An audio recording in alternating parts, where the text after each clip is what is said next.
Hey, everybody. Thank you so much for listening to this edition of Alumless Takes. Alumless Takes is our slightly abbreviated version of the show that we publish every other week. And I'm pleased to introduce today Craig Swinyard, who is the Assistant Vice President of Alumni Engagement at the Oregon Health and Science University Foundation. Craig, thank you so much for being on the show. Thanks for having me, Ryan. Wonderful to be here. Yeah, so glad to have the chance to talk with you. I think that I have heard, of course, in the space of your school before. However, I do think it was in recent weeks that your school made headlines again as you had what I believe was a multi-billion dollar gift. Can you talk a little bit about the school and also that generous investment? I think it was a famous philanthropist, right?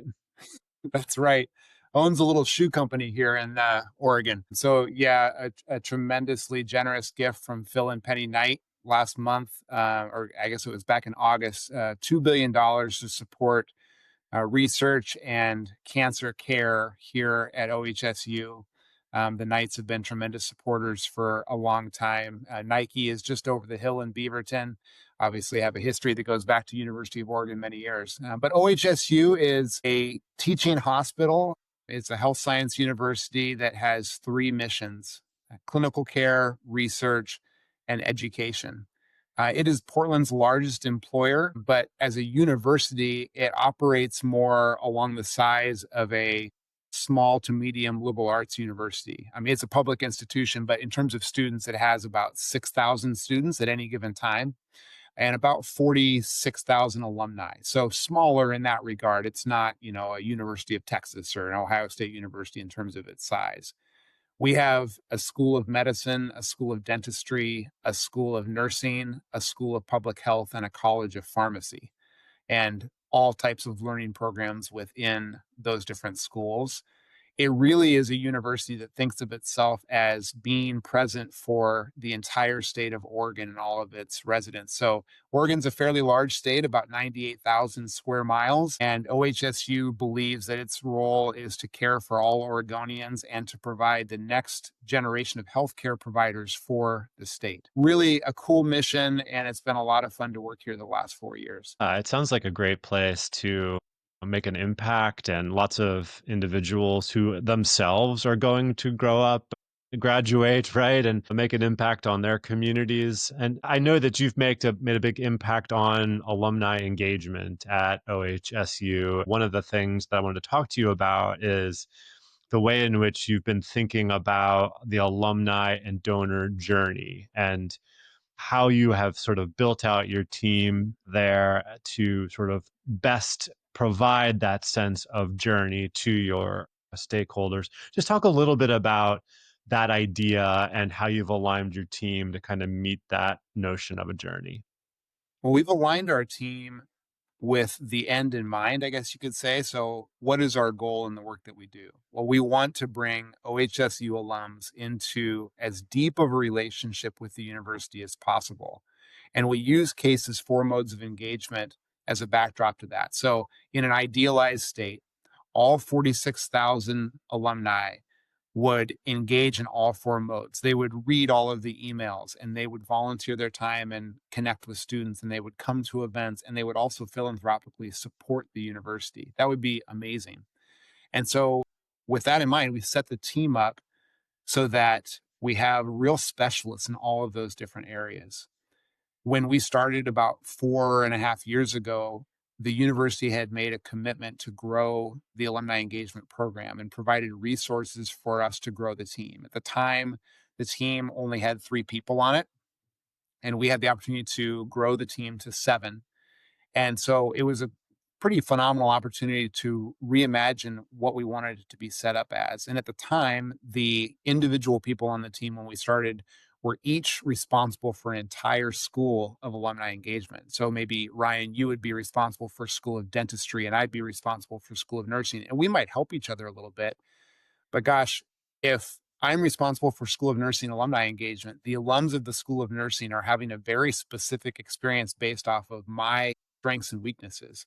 So if I have no idea how to do events, they're probably not getting very good events. So as we started to build the team, we went out and looked for people who were experts in these different areas and really leaned into their strengths. So we as a team now all work cohesively to support all of the different schools. Yeah, that's such a great observation and sort of dynamic to think about, right? Which is, and it really is brought to life by what you just described. I am assigned to your school, and therefore you are likely to experience engagement to my strengths, right? As I am like a digital engagement person, like you're probably going to get a podcast, but you may not get as good of an X, right? And so, noticing that and knowing that there was maybe an unevenness to the experience that your stakeholders were receiving, you sort of created this new construct where you've got staff members who are specifically assigned to expertise in communications, in experiential, in volunteer, in philanthropic programs, and everyone is working together across the colleges and schools. Talk a little bit about like what you've noticed that alignment has had on collaboration with your team, and how do you think that it has impacted alumni and donors? Maybe share a story of how this sort of collaborative nature of your team has really brought to life, a particular initiative. I think it all starts with the team. I'm a really firm believer in that. And we talk about this as a team all the time. Our work outside of us doesn't matter if we're not right. And so we hire for that. We hire people who can be ideal team players. And by putting them into a situation where they can lean into their strengths and operate with their light switch flipped on, all of us are better versions of ourselves when that is the case, as opposed to being asked to do something that is just not our part of our skill set at all. So our team works really cohesively and by function has to support these different schools. The impact that we've seen is the schools have told us we feel as though all of you care about us. And it's true because they see us show up as a tight As a group unit. at as a unit, yeah, as a unit at these different events and these different meetings and so forth. When we started 4 years ago, our charge was to change how alumni feel as though they're perceived by the university, how they're valued. And there's different ways that we can check in to see how we're doing with that. But one of the most powerful things for me is the anecdotal evidence we've received from alums who have, for instance, after a recent all alumni weekend that we did in June, took the time to email one of my teammates and just say thank you. Gosh, that felt different than other reunions I've gone to before. This is a beautiful quote that makes us all so happy. He said, "For the first time that I can remember, it feels like we're valued by the institution." Perfect. That's exactly what we want. Yeah. And that is happening because all of us are able to show up in our best ways and lean into our strengths as a unit. Just a quick follow up popped into my head. It seems like there's a lot of upside to the way that you've aligned the team. Is there a downside in terms of a sacrifice that you might make to not have the more traditional college to engagement officer alignment? A couple things come to mind. One, Yeah. we want to see our teammates evolve in their career. So they're with us for not forever. They're with us for some number of years and they have an opportunity to go on and grow and step into, a bigger position. And that's amazing. And when that happens, there's a part of us that's like, now I've got to go find someone else that can somehow be who you were. And so there's some discomfort there because you've got a real specialist in a particular area, it's communications or events or whatever it is. Well, now you got to go find someone else that really gets it. And there's going to be some transition time in that. But I think that for the greater good of helping someone reach their potential, that's worth it. So that's one thing that comes to mind. I think another potential downside is as a team, because we're operating as a team, we just don't have quite the reach we might have if we were just individual specialists. So, for instance, the School of Medicine at OHSU has an MD program and the graduate school with different PhD programs and 27 residency programs. Well, gosh, I would love for us to be working with each of those residency programs to make it so that their alums are really engaged. But the scale of that is just more than I think our team size wise can handle.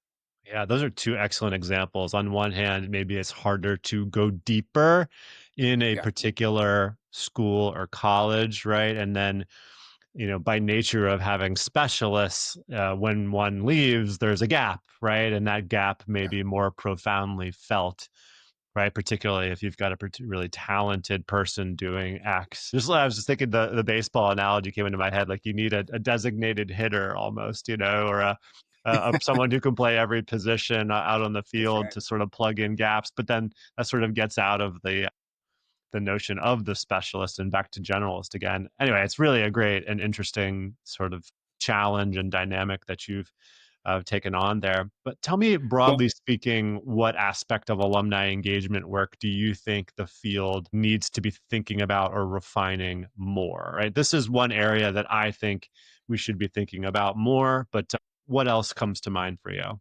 one of the things our team talks about a lot is the challenge that exists with alums of our institution who have very often affiliations with lots of other institutions. If I went to medical school at OHSU, by definition, I went to undergraduate someplace else.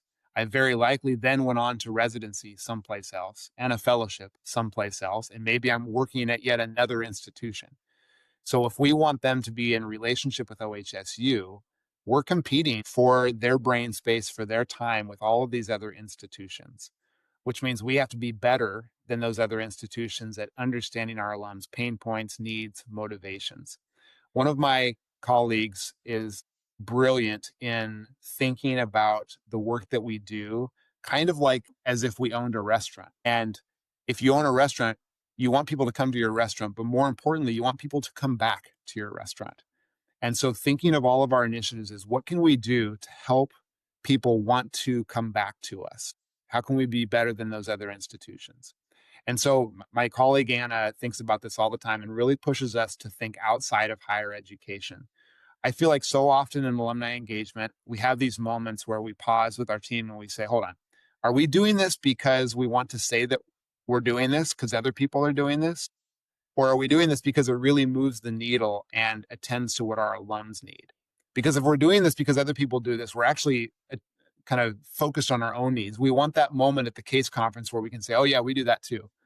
But if it doesn't move the needle, then who cares? So Anna, our teammate, always pushes us on what can we learn from Netflix and from Amazon and from the best restaurants around the country and the world in seeing each individual as an individual and getting outside of higher education in terms of how we go about providing that sense of belonging to our alums, that sense of hospitality.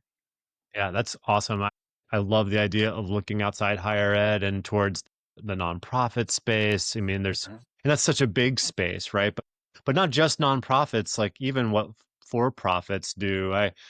I look at there's this particular company, a clothing company that I enjoy, and just little stuff like if I click through to their, to buy something but don't buy it, right? I get a text message that says like, Yeah. "Would you like to learn more about this?" Or "Are Yeah. you sure you didn't want to buy it? Here's a 2 for 1." And that's like an example, just a silly example of what the for-profit sector does in terms of conversions, but other things, right?